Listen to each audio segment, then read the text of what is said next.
Thank you for joining us for this episode of That Solo Life, the podcast for PR pros and marketers who work for themselves. People like me, Michelle Kane with Voice Matters, and my wonderful co host, Karen Swim of Solo PR Pro. Hi, Karen. How are you doing today? Hey, Michelle, I'm doing great. Thank you. How are you? I'm doing well. Yeah, not bad for a start of another day Yeah, as in we the wonderful record world. this, big parts of the country are under that hurricane watch for Yes. Beryl, which is really early in the season. Some have already been hit by the impacts of it, and others may just see some rain. But we're thinking of you, and Yes. hurricanes. Hurricanes is kind of the segue into our topic today, isn't it? A little bit, a little bit. We just want to touch on, sometimes you get those vibes of instability if you're working in-house or, even with some clients if you're a solo. And, just talk about, because I think sometimes we just don't sit and think about this, how can you best protect yourself and or your business when you think things aren't exactly running smoothly in the world around me. So how can I best protect myself? It's certainly something we should always have a, if not a set in stone plan, because you certainly can't react to what you don't know, Yeah.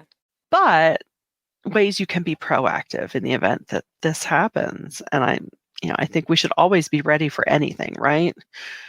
Definitely.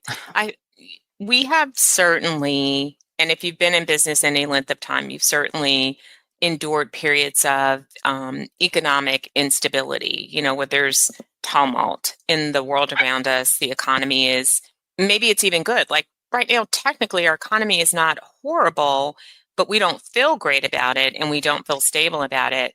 I think what's different in 2024 is that instability is more than just the economy. We're seeing a lot of instability in the way that people manage things and Mhm. instability in personalities. And there's a lot of anger. There's a lot of anger and a lot of stress, which makes everything feel a little differently.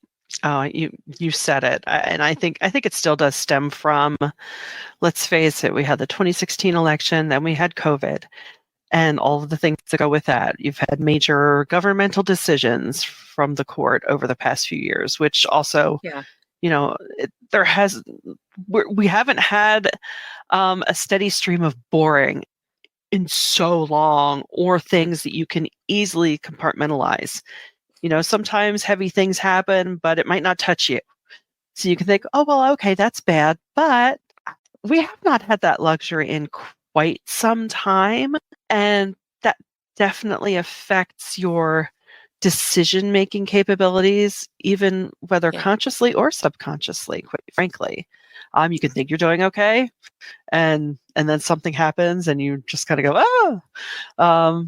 So it's, I wish there were an easy answer for us, but I think just acknowledging the need to have some sort of proactivity in mind is a good chunk of the battle. Yeah, and we've always said that when it comes to the economic instability, we've made it through worse. Yeah. And things they don't always stay the same. Change is really normal and you ride the wave. So we know the basic things to do. We know that it's important to have some kind of a cushion. We know that it's important to continually do business development.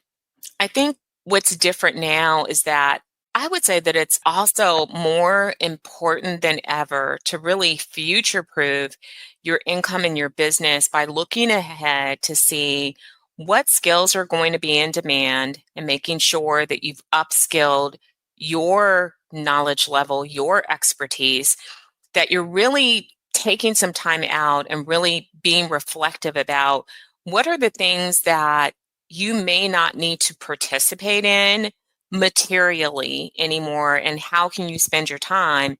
And also, are there different service offerings or side things that you can do that are both fulfilling and profitable for you? So I think that it's wise to have those extra measures of protection in this season of our history. That's so true. I mean, it's always important to know, where your skill set should lie. And we've talked about this before with AI, seeing where that might be incorporated into our world. And many of us are already, just always seeking to, perhaps not have ultimate expertise because that may not be feasible with the time you have, but at least to be aware of what's happening within your profession and the greater world, and to at least investigate, okay, what's up with this stuff? Let me learn about it so I can, at the very least, speak intelligently about it. I agree. I mean, and part of that is reading, talking to people, being in different conversations, Mhm. paying attention to the industries that you serve. What are the things that are bubbling up? What are the challenges that are bubbling up? What are, recurring things that just people keep talking about, because that's going to give you a clue as to where the future is headed. And some of the best ideas come out of times just like this, when it Yeah. seems like everything is horrible, when there's an economic downturn and it seems like the forest is completely on fire and we're never going to recover. But sometimes things get burned away so that new things can grow. And so pay attention, listen out for those clues and tips, because you can have those aha moments like, people keep talking about this and no one is doing this. Or I'm not hearing people talk about the solution to this, but this is something I actually can do. And Yeah. sometimes it means pulling tools out of our toolbox that are not necessarily new, but applying them in a different way, Hmm. or selling them in a different way to adapt and modernize to the way that people understand them today. Yeah. That's so true. So true. And I think a lot of this can also come from, what are your clients' current pain points? Yes, How are your current tactics working? What might be changing? Um, I think we've seen this a long time coming. For a while there, social media was everything. But now I think we're finally, thankfully, swinging back to, no, we need to use all types of media to reach people if you're doing marketing.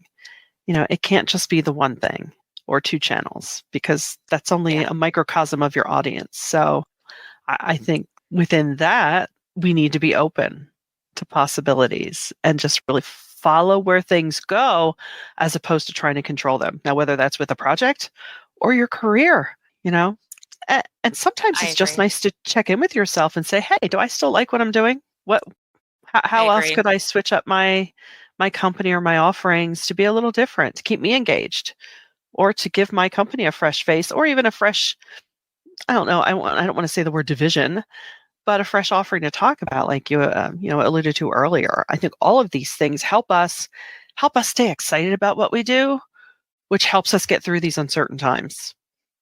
We've seen so many people in our community change their careers, Mhm. either change to specialize in a very, different area, leave PR altogether to pursue a passion. And it's something that they were introduced to through their profession as a communicator, and then something that's bubbled up that really excited them. So don't ever be afraid to make that shift.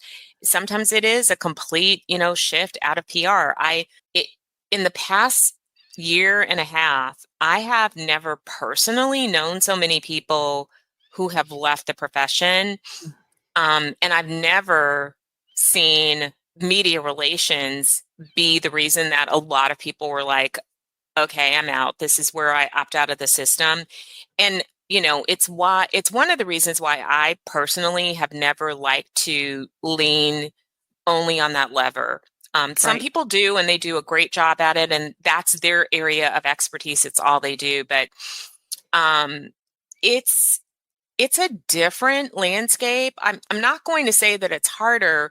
To me, the thing that's a little frustrating these days is that you have the distrust of the public. The Yeah. public does not trust any information that's put out from anyone. Really, they do not. And with good reason, because we Right. see a lot of bias. We see a lot of things that people call news, and it's not news at all. And we're seeing a lot of AI scraper publications, or or publications that mask as media organizations when they're just Yeah. really scraping stuff and putting content out there. And Yeah. so it's a tough environment. I do believe that there are still those good old-fashioned journalists out there, but let's face it, they're losing their jobs, unfortunately. Yeah. And media organizations don't seem to value ethics, integrity, and true journalism. I don't want to blame journalists because I believe that what's happening is we're seeing people be replaced by personalities, and there's this drive for clicks and sensationalism, and the people who truly care about this profession are slowly being pushed out. Yeah, I couldn't agree with you more. I mean, it's maddening to see it happen, and I understand it. And, and then for the journalists that are left in the newsroom, they're busier than ever. And, rather than, I'm sure at their staff meetings, rather than hear, hey, did you get all your sources set up for the story? Instead they're hearing like, hey, man, we need more traffic. It's like, Yeah. ugh, come on, that's not what it's about. And it's been a slow march to that, but it seems to be accelerating. I mean, it's been a few decades. I always joke that the hard copyization of the news. If anyone remembers, I'm hard copy years old. That was the first inkling, and it was like, this doesn't feel right. This doesn't seem like it's a good idea. I don't think we should head this way. Well, nobody asked me.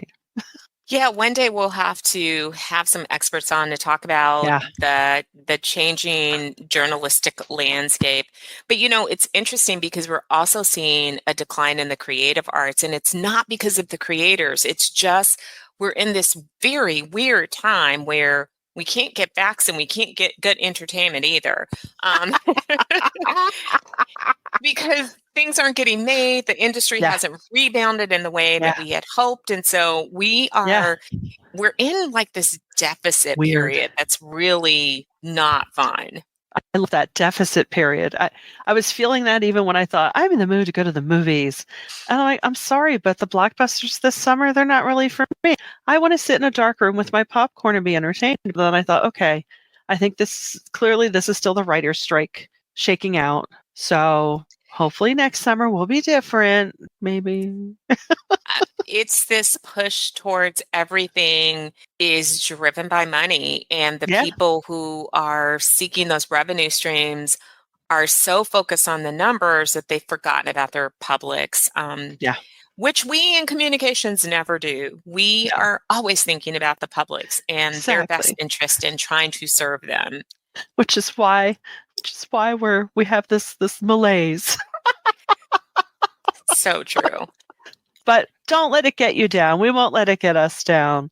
But if you have things that you're doing to protect yourself or different ways you're branching out, we would love to hear it at soloprpro.com. Please do reach out to us.